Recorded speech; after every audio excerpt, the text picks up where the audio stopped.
You know, there's a certain type of movie and how we find movies nowadays that really speaks volumes into how we consume media.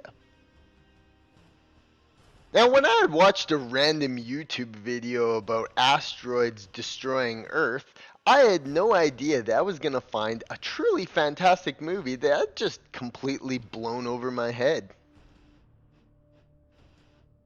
That movie, of course, is the 2020 apocalyptic feature starring Gerald Butler himself.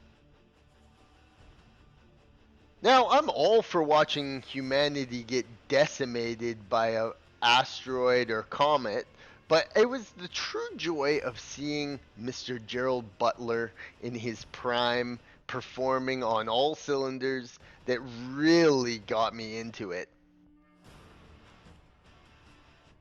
The movie takes place in the modern era, and it has to do with the fact that comet is about to destroy the Earth. And it's very interesting how this develops because it starts off as just massive chunks coming and littering the Earth, destroying it bit by bit before an extinction level event that's actually bigger than the asteroid that took out the dinosaurs hits Earth and the potential for humanity to survive. And surprise, surprise, humanity is as shitty as always, as many displays show off just how vile and sick people would get if they're put in situations like this.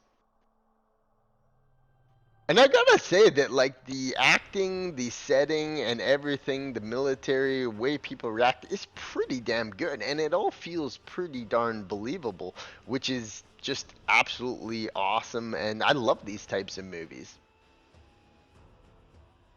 But the real icing on the cake, as I had mentioned, is Gerald Butler, Leonidas, fighting his way through the apocalypse to save his family. And I gotta say, I've just had a fucking grin on my face all the time because Gerald Butler is just so epic. He's a fucking awesome actor. He's an awesome dude.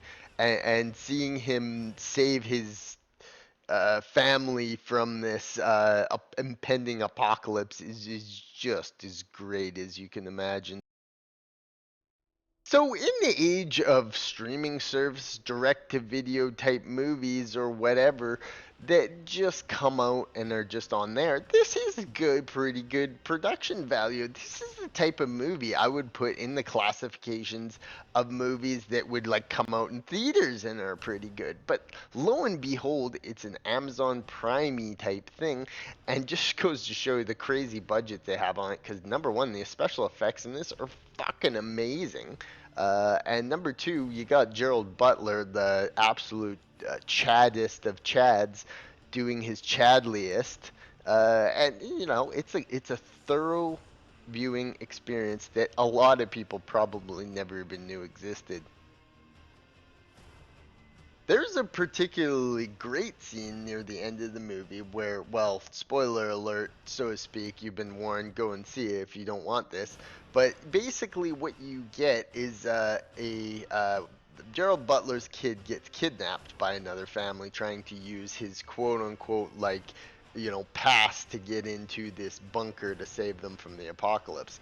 So it's a terrifying thought of a scene of someone trying to do that desperation and horrifying thing of kidnapping a kid and trying to use their identity to get onto this plane to get into save from the end of the world.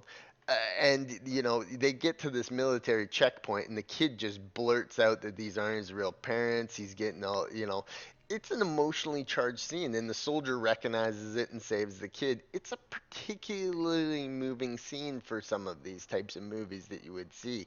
And yes, some of the parts in the movie are a little bit cringy, but at the end, like, it is kind of a moving movie. And for it to actually have that off of that it's admirable at the best of qualities. But like I said, seeing Gerald Butler in his most prime visceral nature is one of the greatest parts of the movie.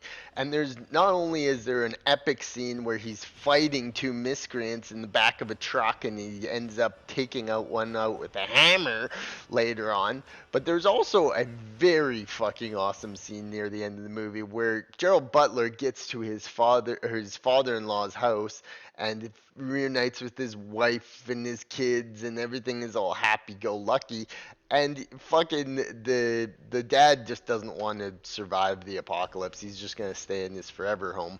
So Gerald Butler sets off to save his family, and he gets equipped with a nice big truck full of gas and a fucking rifle and all kinds of tools to surprise. And you're like, oh my god, yes, we got Gerald Butler open world in post-apocalyptic times, and it just brings an absolute smile to your face.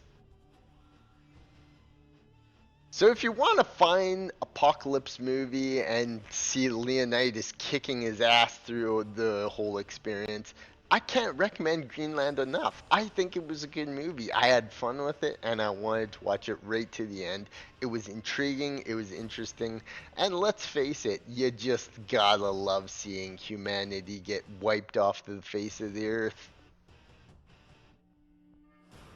It's really rearing into the age of where we just so inundated with so many movies, games, TV shows, all this stuff that there's just too much of it to consume for one person.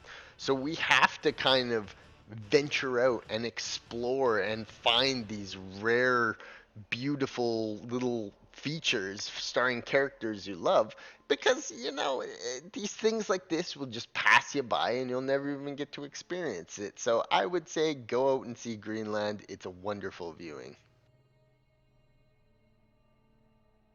And if you close your eyes and believes, yes, yes, that is Leonidas. That is Leonidas himself from 300, who's a middle-aged family man, survives the apocalypse, chads his way through all measurable situations, and fucking saves his hot-ass wife and family. It's beautiful.